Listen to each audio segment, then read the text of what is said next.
She was familiar with wars, despite feeling like every battle was lost.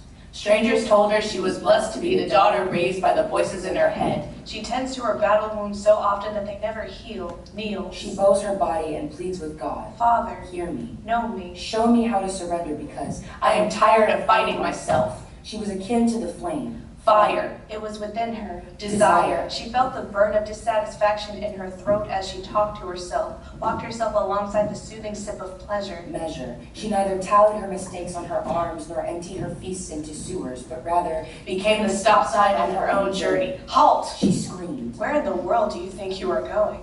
She was pleased by rhyming, a game that littered her childhood. Sewing similar sounds together, her musical mouth shaped the most marvelous melodies.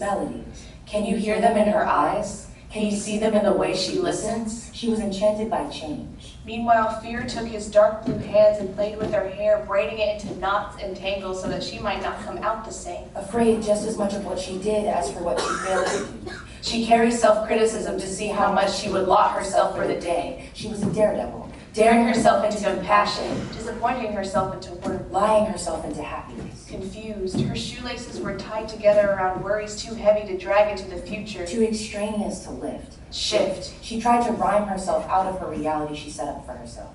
She was a barterer. She was a heart too kind. Offering pieces of confidence out as concessions, letting the egos of the giant swallow the charisma she once had.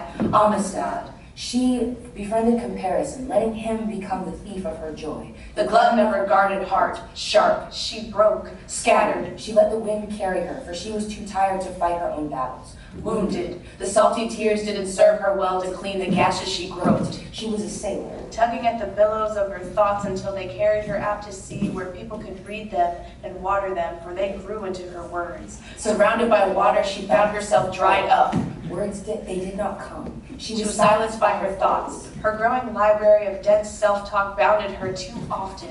She was often lost somewhere between identity and responsibility, trapped in the quiet section. Shh. She whispers to herself. Shh. She silences.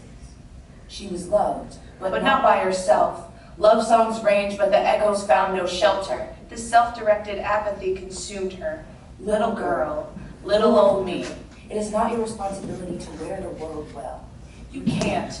You are merely a piece in the shattered mosaic. It never promised to be beautiful.